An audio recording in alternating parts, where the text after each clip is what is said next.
Assalamualaikum warahmatullahi wabarakatuh. Ketemu lagi dengan Pak Oki dalam mata pelajaran ilmu pengetahuan sosial. Baiklah anak-anak, bagaimana kabarnya hari ini?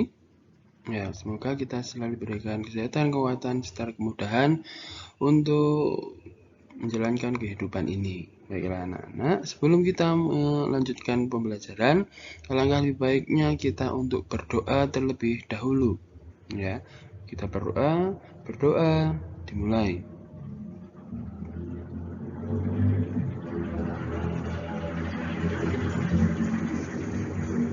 Selesai. Baiklah anak-anak, kita lanjutkan untuk materinya.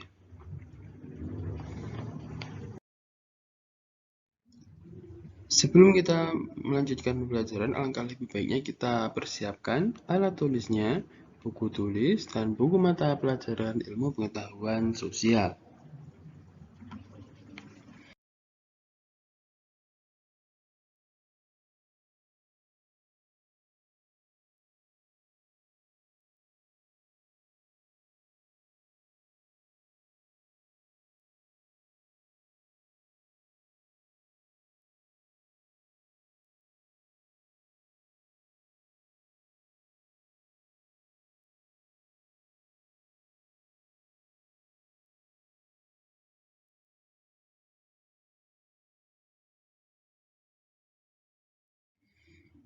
Bagi anak-anak, sebelum kita melanjutkan, kita akan sedikit mereview materi minggu lalu, yaitu mengenai bentuk-bentuk dari mobilitas sosial.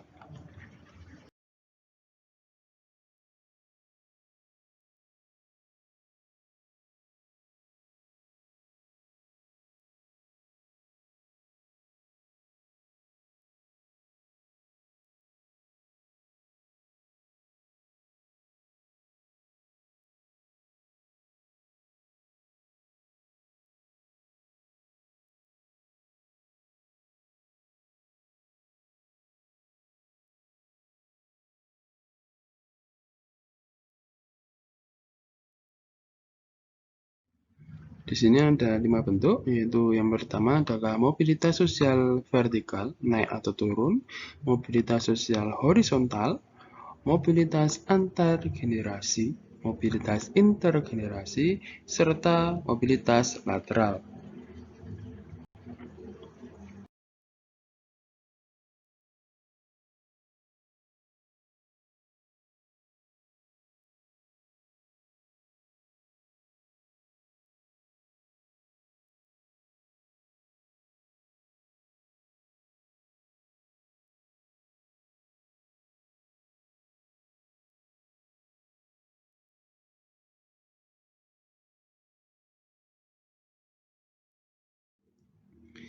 Ya, untuk materi pada hari ini kita akan membahas mengenai materi KD 3.2, yaitu menganalisis pengaruh interaksi sosial dalam ruang yang berbeda terhadap kehidupan sosial budaya, serta pengembangan kehidupan kebangsaan, serta kompetensi dasar 4.2, yaitu menyajikan hasil analisis tentang pengaruh interaksi sosial dalam ruang yang berbeda terhadap kehidupan sosial dan budaya, serta pengembangan kehidupan kebangsaan.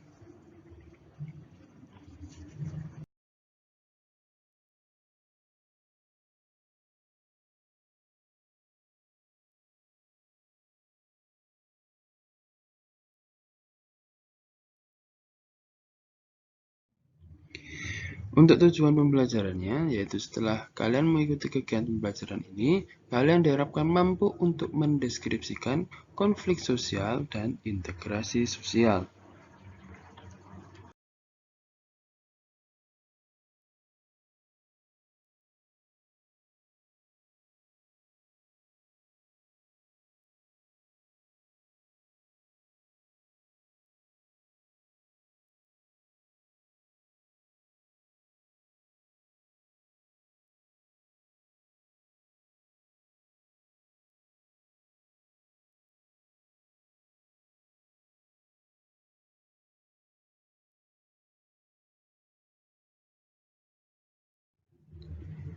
Nah, anak-anak, silakan kalian lihat gambar yang Pak Oki tayangkan.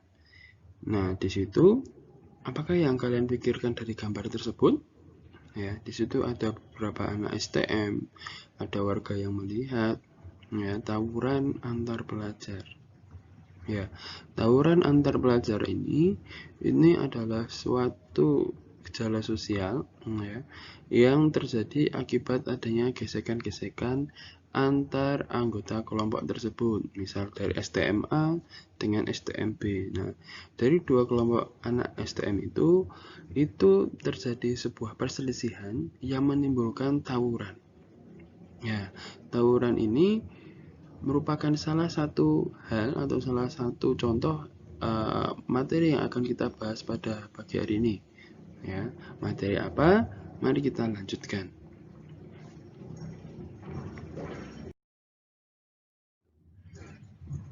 Ya, materinya adalah mengenai konflik sosial. Secara etimologis, konflik berasal dari bahasa Latin yaitu configere, yang berarti yaitu saling memukul atau adu jotos.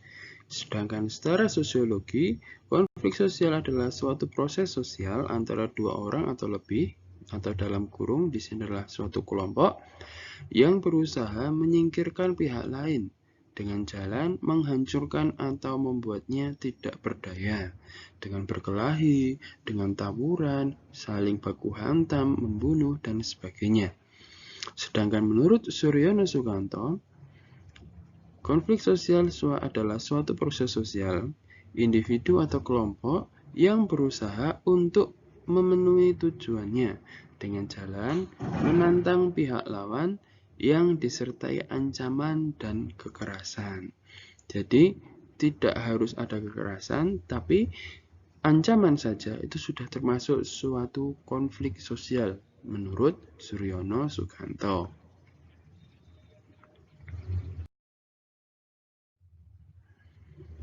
Menurut Gilin dan Gilin, proses konflik atau disasosiatif ini dibagi menjadi 3 bentuk, yaitu yang pertama adalah persaingan, yang kedua adalah kontravensi, dan yang terakhir adalah konflik sosial.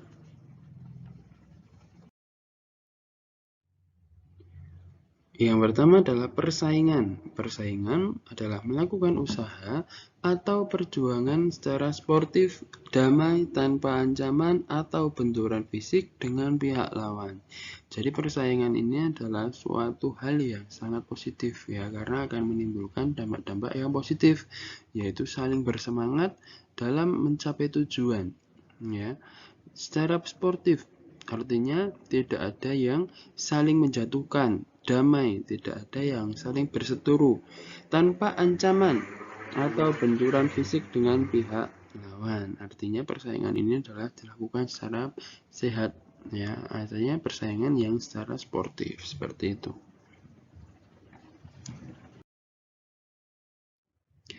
Yang kedua adalah kontravensi, yaitu suatu bentuk perjuangan mencapai tujuan yang ditandai oleh adanya ketidakpuasan, rencana dan perasaan tidak suka yang disembunyikan, kebencian atau keraguan terhadap kepribadian orang. Di sini tujuannya adalah untuk mencapai suatu hal yang tidak baik menjadi baik. Ya, artinya mengubah sesuatu yang tidak sesuai ke sesuatu yang sesuai karena adanya ketidakpuasan atau adanya tidak suka yang disembunyikan atau adanya kebencian terhadap orang lain, kebencian terhadap suatu peraturan atau keraguan-raguan terhadap kepribadian seseorang, seperti itu. Nah, sedangkan yang terakhir yang akan kita bahas adalah konflik. Konflik adalah sebuah bentuk perjuangan seseorang atau kelompok untuk mencapai tujuan dengan jalan menantang pihak lawan yang disertai dengan ancaman dan kekerasan. Jadi kalau yang konflik ini adalah tujuannya untuk menantang pihak lawan, ya. Karena suatu ketidakpuasan atau suatu gesekan atau suatu yang ketidaksamaan dalam berpendapat dan sebagainya, yang ditantang adalah pihak lawan yang berseteru, ya, yang disertai dengan ancaman. Jadi saling mengancam dan menggunakan kekerasan, seperti itu. Ya, di sini konflik lahir dari kenyataan akan adanya perbedaan-perbedaan, baik ciri badania, emosi, kebudayaan, kebutuhan, kepentingan, maupun pola-pola perilaku individu atau kelompok di dalam masyarakat. Dan perbedaan-perbedaan ini memuncak ketika sistem sosial masyarakatnya tidak dapat mengakomodasi perbedaan-perbedaan tersebut. Jadi, contohnya seperti ini anak-anak.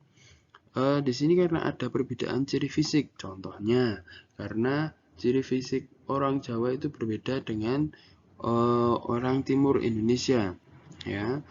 Nah, oleh karena itu di dalam suatu desa itu ada sebagian kelompok orang yang berasal dari suku Jawa dan ada sebagian kelompok orang yang berasal dari suku Papua, ya.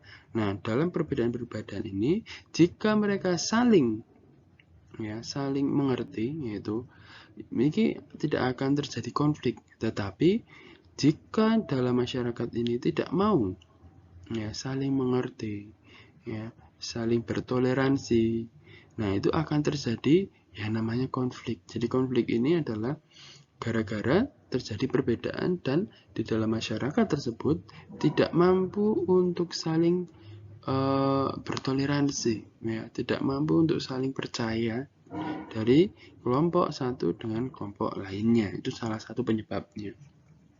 Next.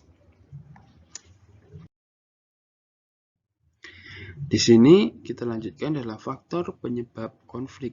Ya, di sini menurut Suryono Sukanto itu ada 4, yaitu perbedaan antar individu, yang kedua adalah perbedaan kebudayaan, yang ketiga adalah perbedaan kepentingan, sedangkan yang terakhir adalah perubahan sosial dalam masyarakat.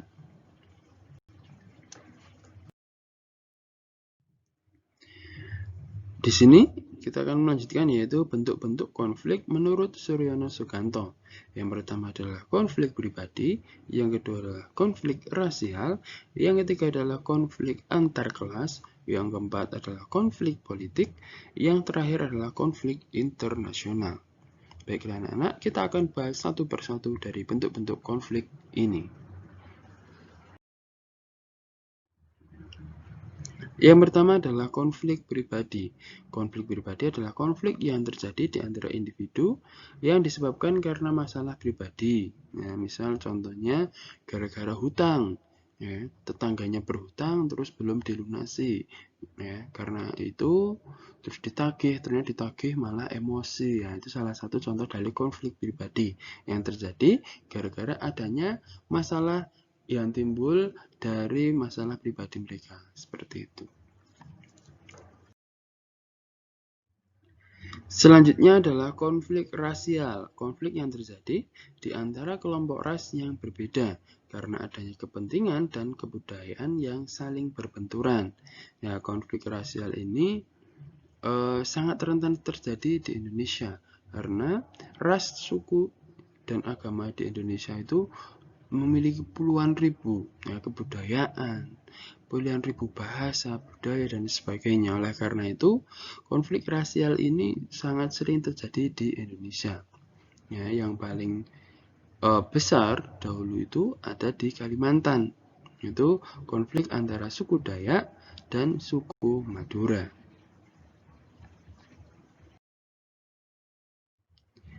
Selanjutnya adalah konflik antar kelas. Konflik ini muncul karena adanya perbedaan kepentingan di antara kelas-kelas yang ada di masyarakat. Contoh konfliknya adalah adanya demo para buruh yang menuntut kenaikan gaji atau UMR kepada pengusaha. Konflik antar kelas ini contohnya konflik antara kelompok kelas pengusaha dengan kelas buruh. Jadi konfliknya itu berbeda kelas. Yang satu inginnya adalah menaikkan gaji, yaitu kelas buruh itu pengennya menaikkan gaji, tetapi di sisi lain kelompok pengusaha itu pengennya gajinya adalah murah. Seperti itu. Jadi perbedaan dari pendapat ini menimbulkan konflik antar kelas, yaitu konflik antara perusahaan atau pengusaha dengan konflik antara pekerja atau buruh.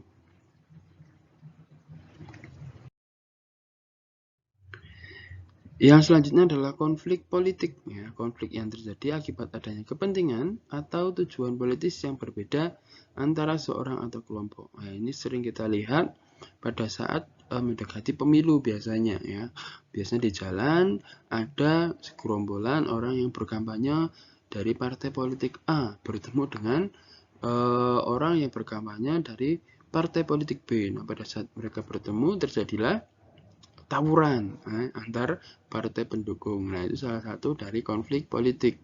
Ya, sedangkan kalau yang di atas, ya, konflik politik ini terjadi biasanya pada anggota DPR karena setiap partai politik itu memiliki tujuan yang berbeda.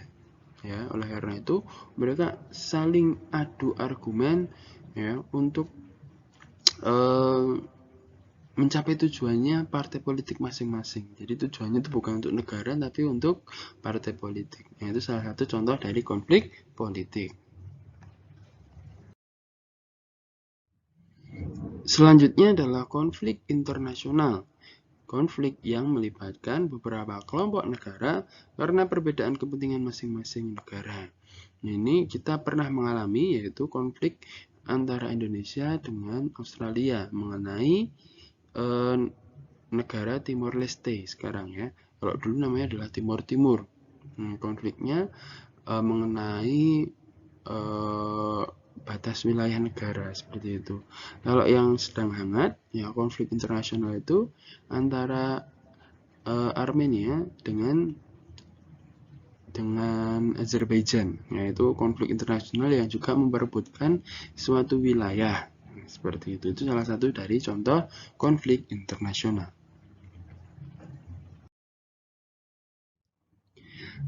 Ya, di sini kita akan melanjutkan yaitu akibat positif dari konflik. Yang pertama adalah meningkatnya solidaritas kelompok. Yang kedua, berfungsi sebagai sarana untuk mencapai keseimbangan antara kekuatan-kekuatan yang ada dalam masyarakat. Yang ketiga, dapat membantu menghidupkan kembali norma-norma lama dan menciptakan norma-norma yang baru. Yang keempat, memperjelas aspek-aspek kehidupan yang belum jelas atau masih belum tuntas ditelaah. Yang kelima adalah jalan untuk mengurangi ketergantungan antar individu dan kelompok. Jadi konflik ini juga memiliki dampak yang positif seperti itu anak-anak ya. Jadi ada dua sisi, ada dampak yang positif, ada dampak yang negatif. Selanjutnya, nah ini dampak negatif dari adanya konflik sosial. Yang pertama adalah keretakan hubungan antar individu dan persatuan kelompok. Ya, jadi menimbulkan perpecahan. Yang kedua, kerusakan harta benda dan hilangnya nyawa manusia.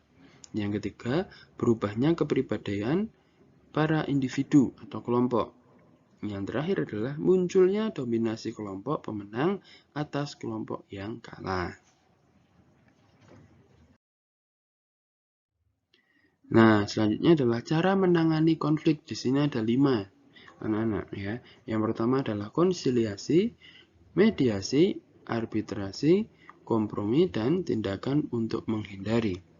Baiklah anak-anak, kita akan bahas satu persatu cara menangani konflik ini. Yang pertama adalah konsiliasi.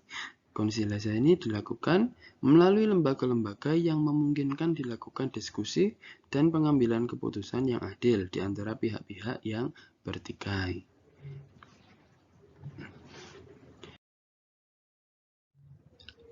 Yang kedua adalah mediasi, yaitu cara pengendalian konflik di mana kedua belah pihak yang berkonflik sepakat untuk menunjuk pihak ketiga sebagai mediator. Pihak ketiga akan memberikan nasihat-nasihat tentang cara yang terbaik menyelesaikan pertentangan mereka. Yang selanjutnya adalah arbitrasi, yaitu cara pengendalian konflik di mana kedua belah pihak yang berkonflik ini menerima kehadiran pihak ketiga untuk mengambil keputusan-keputusan yang harus dipatuhi oleh kedua belah pihak.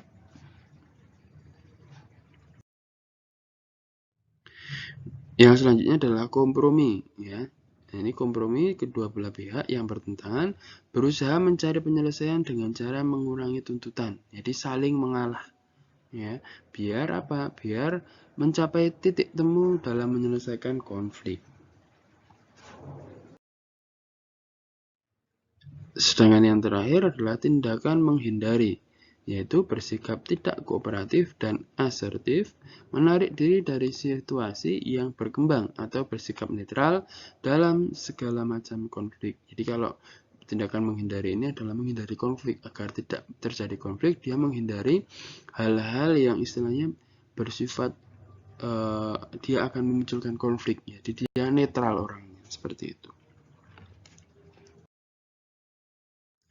Baiklah anak-anak, untuk subbab konflik sosial ini sudah selesai.